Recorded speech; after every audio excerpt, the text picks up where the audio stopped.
कर्पूरिगौरं करुणावतारं संसारसारं भुजगेन्द्रहारं सदा वसन्तं हृदयारविन्दे भवं भवानी सहितं नमामि भवं भवानी सहितं नमामि। श्री शिवाय नमस्तोभ्यम। फागुन मास महात्म्य के अध्याय 7 की पावन कथा में हम आज सुनेंगे अदिति के व्रत तपस्या से संतुष्ट होकर भगवान का वामन रूप में अवतार लेना, बलि के पूर्व जन्म का प्रसंग तथा बलि पर वामन जी की कृपा। आज हम इस पावन कथा का रसपान कर रहे हैं। सभी बोलिए उमा महेश्वराभ्याम नमो नमः। भगवान शंकर माता पार्वती की जय। पिछले अध्याय की कथा में हम सबने सुना था प्रदोष व्रत के उद्यापन की विधि तथा देवी अदिति का भगवान विष्णु से वरदान प्राप्त करना, अमरावतीपुरी को सोने देखकर गुरु शुक्राचार्य का राजा बलि को स्वर्ग के सिंहासन पर अभिषेक करना। अब आज उससे आगे की कथा का रसपान करेंगे। शौनक जी ने कथा को सुनते हुए महाभाग सूत जी से पूछा कि हे महाभाग सूत जी, देवराज इंद्र तो स्वर्ग में रहकर कभी भी दान नहीं देते हैं, तो राजा बलि कैसे दाता हुए? यह सब यथार्थ रूप से हमसे बतलाइए। तब लोमश जी शौनक जी से बोले कि हे ब्राह्मणों, इंद्र पहले जन्म में याज्ञिक रहे हैं। उन्होंने 100 अश्वमेध यज्ञों का अनुष्ठान करके अमरावतीपुरी का राज्य प्राप्त किया है। अब वे केवल भोग लोलुप रह गए हैं। अभीष्ट फल पाने के पश्चात इंद्र में कर्पणता आ गई है। आज जो इंद्र है वह पहले कभी कीड़ा हो सकता है तथा पहले का कीट इंद्र के रूप में उत्पन्न हो जाता है। इस विषय में दान से बढ़कर दूसरा कोई ऐसा साधन नहीं है। निष्काम दान से ज्ञान प्राप्त होता है और ज्ञान से मोक्ष प्राप्त होता है, इसमें संशय नहीं है। अब विरोचन पुत्र बलि ने पूर्व जन्म में जो कुछ किया था उसे तुम सुनो। प्राचीन काल में देवताओं और ब्राह्मणों की निंदा करने वाला एक महापापी जुआरी था। वह जुआरी सदा ही पराई स्त्रियों में आसक्त रहा करता था। एक दिन उसने कपटपूर्ण जुए के द्वारा बहुत धन जीता।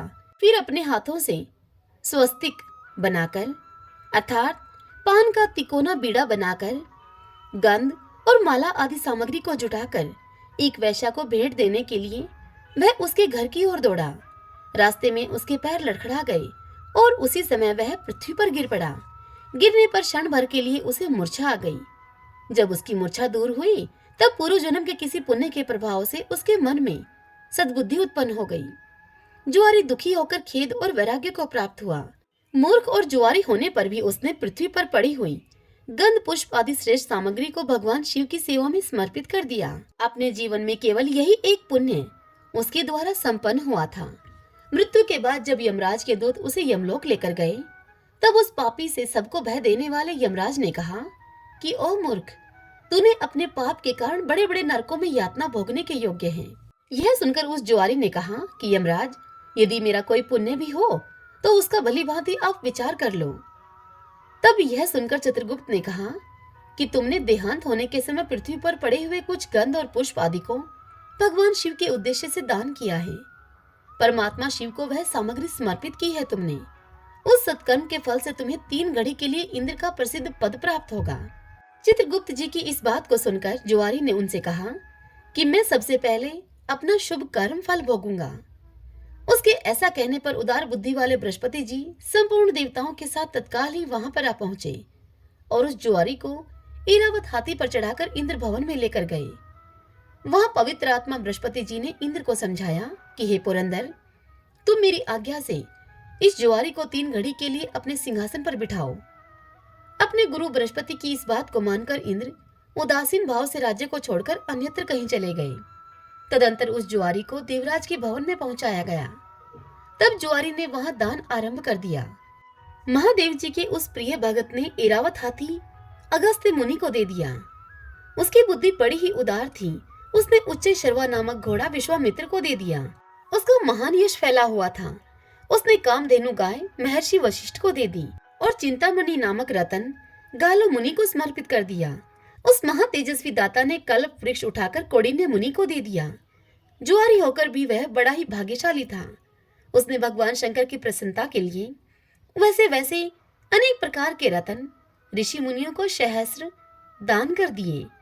जब तक 3 घड़ी उसकी पूरी नहीं हुई तब तक वह दान देता ही रहा।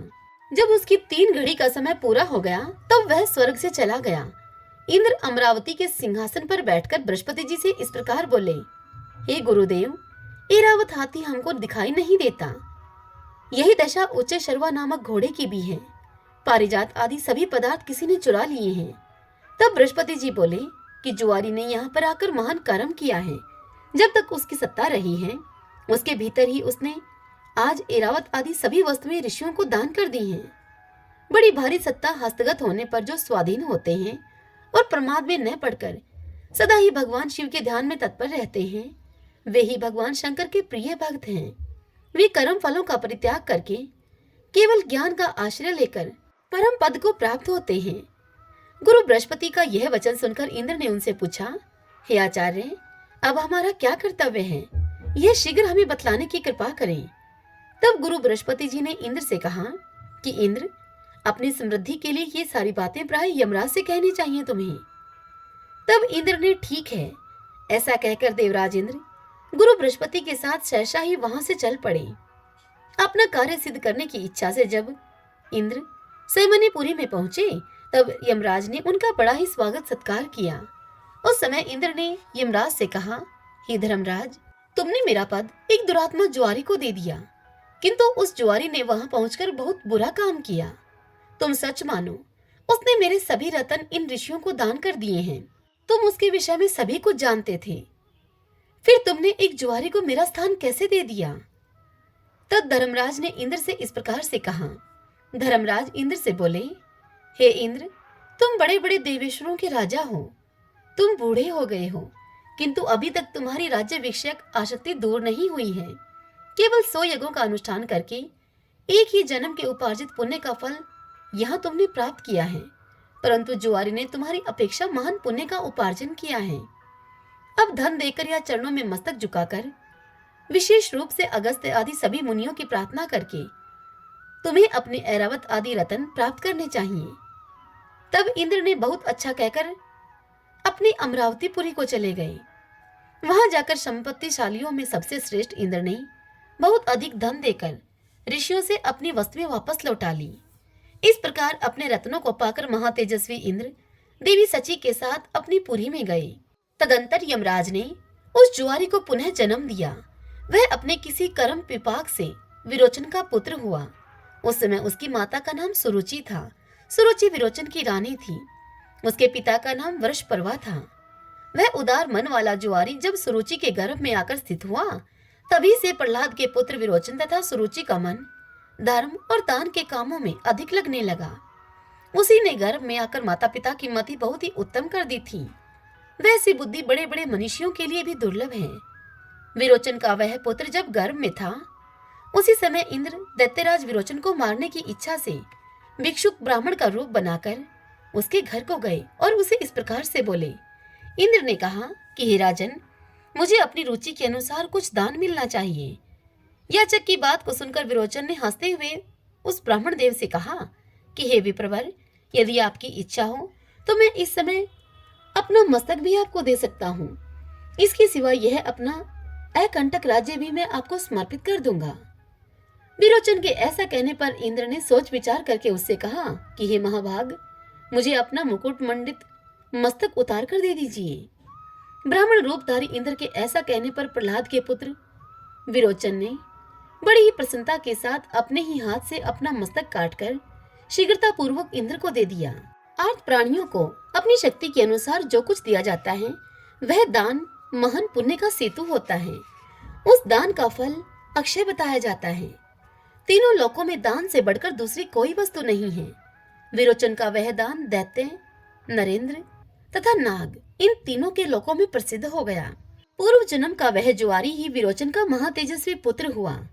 पिता के मरने पर जब उसका जन्म हो गया तब उसकी पतिव्रता माता ने अपना शरीर त्याग दिया और वह तत्काल पतिलोक को चली गई। शुक्राचार्य जी ने उसी पुत्र को पिता के सिंहासन पर अभिषेक किया। वही महायशस्वी कुमार लोक में बलि के नाम से विख्यात हुआ। हम यह बात पहले ही बता आए हैं कि राजा बलि से त्रस्त होकर संपूर्ण महाबली देवता कश्यप मुनि के शुभ आश्रम पर चले गए थे। देवपुरी में महायशस्वी बलि जब इंद्र के पद पर प्रतिष्ठित हुए तब वे अपनी तपस्या से स्वयं ही सूर्य बनकर तपने लगे। स्वयं ही इंद्र, अग्नि और वायु का काम करने लगे। वे महात्मा बलि ने धर्मराज के न रहने पर भी धर्मलोक का संचालन किया। वे स्वयं ही ईशान होकर ईशान कोण में विराजमान हुए। वे ही निरृत कोण में और पश्चिम में कर्मशः निरृति तथा वरुण हुए। राजा बलि ही उत्तर दिशा में धन अध्यक्ष कुबेर बनकर रहने लगे। इस प्रकार वे अकेले ही तीनों लोगों का पालन किया करते थे। पूर्व जन्म में जुआरी के रूप में रहकर उन्होंने भगवान शंकर का पूजन किया था। उस पूर्व अभ्यास के ही कारण बलि इस जन्म में भी शिव पूजा के प्रायण थे और बड़े बड़े दान किया करते थे। एक दिन श्रीमान राजा बलि अपने गुरु शुक्राचार्य के साथ दैत्य इंद्रों से घिरे हुए अपनी सभा में बैठे हुए थे। उस समय उन्होंने दैत्यों को संबोधित करके उनसे कहा कि संपूर्ण असुर पाताल को छोड़कर मेरे यहाँ मेरे समीप ही निवास करें। इस कार्य में विलंब नहीं होना चाहिए। यह सुनकर शुक्राचार्य हंस पड़े और बलि को समझाते हुए इस प्रकार से कहने लगे। गुरु शुक्राचार्य ने बलि से कहा कि हे सुवर्त, यदि तुम यहीं आकर निवास करना चाहते हो तो तुम 100 अश्वमेध यज्ञों के द्वारा अग्निदेव की आराधना करो। वह भी यहाँ नहीं, कर्म भूमि भारतवर्ष में उपस्थित होकर वहां करो। इस कार्य में तुम्हें विलंब नहीं करना चाहिए। अच्छा, ऐसा ही करूंगा, ऐसा कहकर मनस्वी महात्मा बलि तत्काल ही स्वर्गलोक को छोड़कर दैत्यों तथा शुक्राचार्य जी के साथ भूलोक में चले आए। उन्होंने सेवकों को भी अपने साथ में ही ले लिया था। नर्मदा नदी के तट पर भृगु कच्छ नाम से प्रसिद्ध जो महान तीर्थ है, वहां पहुंचकर दैत्यराज बलि ने संपूर्ण पृथ्वी को जीतकर अपने अधिकार में कर लिया। तत्पश्चात गुरु की आज्ञा लेकर अनेक अश्वमेध यज्ञों के द्वारा उन्होंने बड़ी भक्ति के साथ भगवान का आराधना किया। विरोचन पुत्र बलि सत्यवादियों में सबसे श्रेष्ठ थे। उन्होंने ब्रह्मा तथा आचार्य का वर्ण करके 16 ऋत्विजों का भी वर्ण किया। फिर महात्मा शुक्र ने भली भांति परीक्षा लेकर बलि को यज्ञ की दीक्षा दी और उनके द्वारा 99 यज्ञों का अनुष्ठान करवाया। तत्पश्चात बलि ने अंतिम अश्वमेध यज्ञ पूर्ण करने का विचार किया। जब तक उनके 100 यज्ञ पूरे हों, उसके पहले ही मैं पूर्वोक्त प्रसंग बतला देना चाहता हूँ। यह पहले कहा जा चुका है कि अदिति देवी ने उत्तम व्रत का अनुष्ठान किया था और उस व्रत से संतुष्ट होकर भगवान श्री हरि वामन ब्रह्मचारी के रूप में उनके पुत्र होकर प्रकट हुए। परमेष्टि ब्रह्मा ने आकर उन्हें यज्ञोपवीत दिया। महात्मा चंद्रमा ने दंड काष्ठ प्रदान उनको किया। परम अद्भुत मृग चरम और मेखला मंगाई गई। पृथ्वी देवी ने उन्हें चरण पादुका भेंट की। इसी प्रकार से और लोगों ने भी वटु रूपधारी भगवान विष्णु को अन्य आवश्यक वस्तुएं अर्पित की। तदंतर कश्यप और अदिति को प्रणाम करके महातेजस्वी वामन जी यजमान बलि की यज्ञशाला में गए। उस समय सुरेश्वरगण उन वेदांत वेद श्री विष्णु जी की महिमा का गान कर रहे थे। अनेक प्रकार के रूप और वेश को धारण करने वाले भगवान ने उस यज्ञ में पहुंचकर सामवेद की ऋचाओं का विधि पूर्वक गान किया। सामगान के अनंतर वे इस प्रकार से बोले। वामन जी बलि से बोले कि हे राजन, दैत्यराज हिरण्यकशिपु के पुत्र प्रहलाद जी हुए, जो कि बड़े ही तेजस्वी, जितेंद्रिय तथा विष्णु भगत हैं, जिन्होंने दैत्यराज की सभा में अतिशय तेजस्वी भगवान नरसिंह को प्रकट किया था। हे महाभाग, उन्हीं प्रहलाद जी के पुत्र तुम्हारे पिताजी थे, जो कि संसार में विरोचन के नाम से विख्यात हुए थे। उन महात्मा ने स्वयं ही अपना मस्तक दान करके इंद्र को संतुष्ट किया था। हे राजन, तुम उन्हीं महात्मा विरोचन के पुत्र हो। तुमने बड़े उत्तम यश का विस्तार किया है। तुम्हारे यश रूपी महान दीपक की ज्योति में संपूर्ण देवता पतंगों के समान दग्ध हो गए हैं। तुमने इंद्र को भी जीत लिया है, इसमें संशय नहीं है। हे सुवर्त, मैं तुम्हारा सब चरित्र सुन चुका हूँ। तुम बड़े ही मनस्वी हो और तीनों लोकों में अधिक से अधिक दान करने वाले दाता के रूप में तुम्हारी ख्याति है। तथापि मेरे लिए तुम्हें 3 पग पृथ्वी देनी चाहिए। वामन जी के इस प्रकार कहने पर विरोचन कुमार बलि ने हंसकर उनसे कहा कि हे महाभाग, मैं पर्वत, बड़े बड़े जंगल और संपूर्ण द्वीपों के सहित समूची पृथ्वी तुम्हें दूंगा। तुम मेरी दी हुई इस भूमि को ग्रहण करो। यह सुनकर वामन जी ने बलि से कहा कि हे दैत्यराज, स्वयं चलते समय मेरे 3 पगों से जितनी पृथ्वी मापी जाए, बस उतने ही मुझे दे दीजिए। ब्रह्मचारी की इस बात को सुनकर बलि ने हंसते हुए उनसे कहा कि बहुत अच्छा, ले लीजिए। यूं कहकर बलि ने कश्यप कुमार वामन जी का भली भांति पूजन किया। उस समय बड़े बड़े ऋषि और मुनीश्वर महातेजस्वी बलि के सौभाग्य की सराहना कर रहे थे। वामन जी का पूजन करके राजा बलि ज्यों ही उन्हें दान देने को उद्यत हुए, त्यों ही शुक्राचार्य जी ने उनको रोक दिया और उनसे कहा, हे दैत्यराज बलि, ब्रह्मचारी के रूप में ये साक्षात भगवान विष्णु हैं, इन्हें तुम दान मत देना। ये तो इंद्र का कार्य सिद्ध करने के लिए ही आए हैं और तुरंत तुम्हारे यज्ञ में विघ्न डाल रहे हैं। अतः अध्यात्म तत्व का प्रकाश करने वाले ये विष्णु तुम्हारे द्वारा इस समय पूजा पाने के योग्य नहीं है। इन्होंने ही पहले मोहिनी का रूप धारण किया था। उस समय देवताओं को तो अमृत पिलाया और राहु को इन्होंने मार डाला। इन्होंने ही दैत्यों का संहार किया है और महाबली काल नेमी भी इन्हीं के हाथों मारा गया है। ये ही ईश्वर हैं और ये ही संपूर्ण विश्व के पालक हैं। हे महामते बलि, अब तुम अपने मन से हित और अहित सभी का पूर्ण रूप से विचार करके ही कोई काम करो। गुरु शुक्राचार्य के इस प्रकार समझाने पर राजा बलि ने हंसकर मेघ गर्जना के समान गंभीर वाणी में अपने गुरु से कहा, हे गुरुदेव, जिन वाक्यों के द्वारा आपने मुझे विचलित किया है वे सब मेरे हित की दृष्टि से ही कहे गए हैं। फिर भी विचार दृष्टि से देखने पर आपके हितकारक वचन भी मेरे लिए अहितकारक ही होंगे। ब्रह्मचारी का रूप धारण करके आए हुए इन भगवान विष्णु को मैं इनकी मांगी हुई वस्तु अवश्य दूंगा। ये विष्णु संपूर्ण कर्मों और उनके फलों के भी स्वामी हैं, इसलिए दान के सबसे उत्तम पात्र हैं। ये जिनके हृदय में ये सदा विराजमान रहते हैं वे मनुष्य भी सर्वोत्तम पात्र माने जाते हैं। यह बात ध्रुव सत्य है। जिनके नाम से यहाँ सब कुछ पवित्र कहा जाता है, जिनके चिंतन से ये वेद, यज्ञ, मंत्र तथा तंत्र आदि सभी पूर्णता को प्राप्त होते हैं, वे ही ये समस्त विश्व के स्वामी सर्वात्मा श्री हरि आज कृपा करके मेरा उद्धार करने के लिए यहाँ पर पधारे हैं। इस बात को आप यथार्थ माने, इसमें संशय नहीं है। राजा बलि की इस बात को सुनकर शुक्राचार्य कुपित हो उठे। उन्होंने धर्म वत्सल दत्तराज को रोषपूर्वक श्राप देना अब आरंभ किया। शुक्राचार्य बलि से बोले, ओ मूर्ख, तू मेरी आज्ञा का उल्लंघन करके यह दान करना चाहता है, इसलिए राजा लक्ष्मी से तू वंचित हो जा। अतः बोध वाले अपने महात्मा शिष्य को इस प्रकार से श्राप देकर शुक्राचार्य ने अब अपने आश्रम को चले जाने का निश्चय किया। जब वे शुक्राचार्य अपने आश्रम को चले गए तब विरोचन कुमार बलि वामन जी की पूजा करके उन्हें भूमि दान करने को उद्यत हुए। दैत्यराज की पतिव्रता पत्नी महारानी विंध्यावली वहां आकर अपने पति देव के अर्धांग रूप में सुशोभित हुई। राजा बलि विधि विधान के ज्ञाता थे। उन्होंने विधि पूर्वक ब्रह्मचारी के चरण पखार कर संकल्प के साथ भगवान विष्णु को पृथ्वी दान की। उस महान संकल्प को स्वीकार करते हुए ही अजन्मा भगवान विष्णु अब बढ़ने लगे। वे ही प्रभु संपूर्ण जगत के उत्पत्ति स्थान हैं। उन्होंने एक ही पैर से सारी पृथ्वी माप ली, दूसरे पग से ऊपर के सभी लोक व्याप्त कर लिए। उनका वह द्वितीय पग सत्यलोक में जाकर ठहरा था। परमेष्टि ब्रह्मा ने अपने कमंडलों के जल से भगवान के उस चरण को पखारा। भगवान के चरण पखारने से जो चरणोदक तैयार हुआ, उसी से संपूर्ण पापों का नाश करने वाली तथा सभी के लिए परम मंगलमयी श्री गंगा जी प्रकट हुई, जिन्होंने अपने पावन जल से तीनों लोकों को पवित्र किया, सगर के सभी पुत्रों का उद्धार किया तथा जिनके जल से महाराज भगीरथ ने उस समय भगवान शंकर का जटाजूट भर दिया था। भगवान विष्णु की चरण धूलि से युक्त गंगा नामक तीर्थ सभी तीर्थों में प्रधान है। इसे ब्रह्मा जी ने प्रकट किया था तथा राजा भगीरथ ने भूतल पर उतारा है। संपूर्ण चराचर जगत को भगवान ने दो ही पगों से नाप लिया। फिर उस विराट स्वरूप को छोड़कर देवादिदेव भगवान जनार्दन पुनः वामन ब्रह्मचारी के रूप में अपने आसन पर विराजमान हुए। उस समय देवता, गंधर्व, मुनि, सिद्ध और चारण यज्ञपति भगवान विष्णु का दर्शन करने के लिए बलि के यज्ञ में आए। ब्रह्मा जी ने वहां आकर परमात्मा श्रीहरि का सत्वन किया। गंधर्व पतियों ने गीत गाए और अप्सराओं, विद्याधरियों और किन्नरों ने विशेष समारोह के साथ नृत्य किया। महात्मा बलि के यज्ञ मंडप में प्रहलाद जी भी पधारे।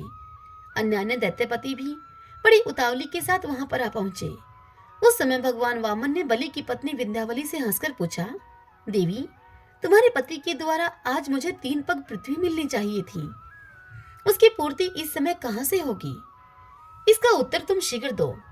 विंध्यावली बड़ी ही साध्वी थी, उसे इस घटना से तनिक भी विस्मय नहीं हुआ। वह भगवान त्रिविक्रम से इस प्रकार कहने लगी। विंध्यावली ने भगवान त्रिविक्रम से कहा, हे देव, आप समस्त लोकों के एकमात्र स्वामी हैं। आपने अपना भारी डंग बढ़ाकर यह त्रिलोकी माप ली है। इसी प्रकार संपूर्ण जगत आपसे व्याप्त है। संसार के एकमात्र बंधु आप ही हैं। आपके स्वरूप की तुलना कहीं नहीं है।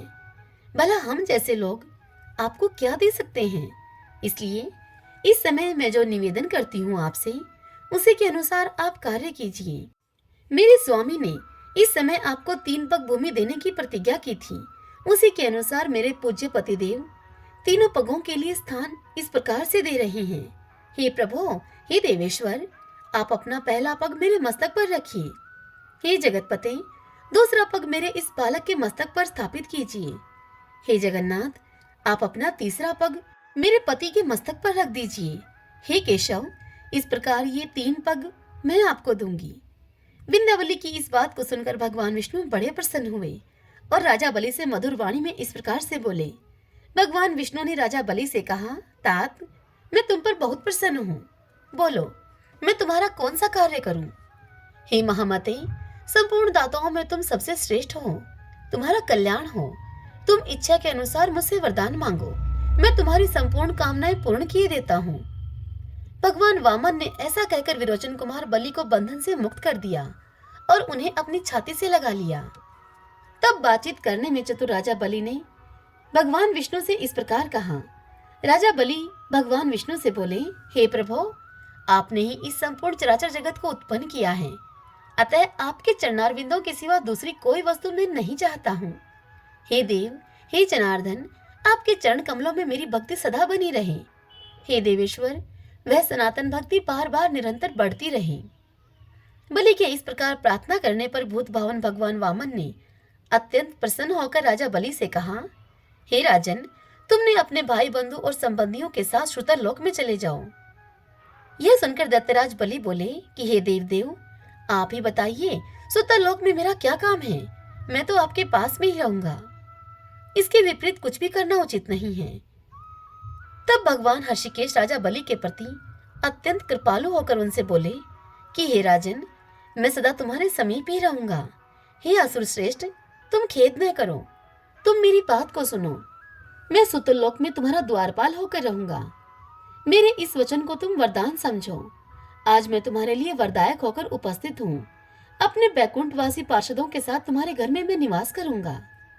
अतुल तेजस्वी भगवान विष्णु का यह वचन सुनकर दैत्यराज बलि असुरों के साथ सुतल लोक में चले गए। वहां बाणासुर आदि 100 पुत्रों के साथ वे सुखपूर्वक निवास करने लगे। महाबाहु बलि दाताओं के भी परम आश्रय हैं। तीनों लोकों के याचक राजा बलि के पास जाते हैं और उनके द्वार पर विराजमान भगवान विष्णु स्वयं उन्हें मुंह मांगी वस्तुएं देते हैं। कोई भोग की कामना लेकर जाए अथवा मोक्ष की, जिनकी जैसी रुचि होती है उसी के अनुसार उनको वह वस्तु वे समर्पित करते हैं। भगवान शंकर की कृपा से ही राजा बलि ऐसे महत्वशाली हुए हैं। पूर्व काल में ज्वारी के रूप में उन्होंने परमात्मा शिव के उद्देश्य से जो दान किया था, उसी का यह फल है। अपवित्र भूमि में पहुंचकर गिरी हुई गंध, पुष्प आदि उस सामग्री को भी परमात्मा शिव की सेवा में समर्पित करके जब बलि ने इतनी उन्नति की, तब जो लोग श्रद्धा और भक्ति से महादेव जी की सेवा में गंध, पुष्प और जल का अर्पण करते हैं, उनके लिए तो फिर कहना ही क्या है। वे साक्षात भगवान शिव के समीप जाते हैं। हे ब्राह्मणों, भगवान शिव से बढ़कर दूसरा कोई पूजनीय देवता नहीं है। जो गूंगे हैं, अंधे हैं, पंगु हैं और जड़ बुद्धि हैं तथा जाति बहिष्कृत हैं, चांडाल हैं, सोपच और अंत्यज हैं, वे भी यदि सदा भगवान शिव के भजन में तत्पर रहें तो परम गति को वे प्राप्त होते हैं। अतः संपूर्ण मनुष्य पुरुषों के लिए भी भगवान शिव ही सदा पूजनीय हैं। पूजनीय ही नहीं, विद्वानों के द्वारा वे सदा चिंतनीय और वंदनीय भी हैं। परमार्थ तत्व के ज्ञाता पुरुष अपने हृदय में विराजमान भगवान महेश्वर का निरंतर चिंतन करते रहते हैं। श्री शिवाय नमस्तुभ्यं, श्री शिवाय नमस्तुभ्यं। भक्तजनों, आज की यह कथा यहीं पर पूर्ण हुई। इससे आगे की कथा कल हम अगले अध्याय में सुनेंगे। आज की यह कथा आप सबको कैसी लगी? यदि आपको पसंद आई हो तो इस वीडियो को आप लाइक करें और कमेंट बॉक्स में हर हर महादेव लिखिएगा। और यदि आपने अभी तक हमारे चैनल को सब्सक्राइब नहीं किया है, आपने मुझे आज पहली बार सुना है, तो हमारे इस चैनल श्री कृष्ण दीवानी को आप सब्सक्राइब कर लीजिए। बेल आइकन के बटन को भी जरूर दबा लीजिएगा ताकि आपको आने वाले सभी वीडियोस की नोटिफिकेशन समय से मिल सके। हरे कृष्णा।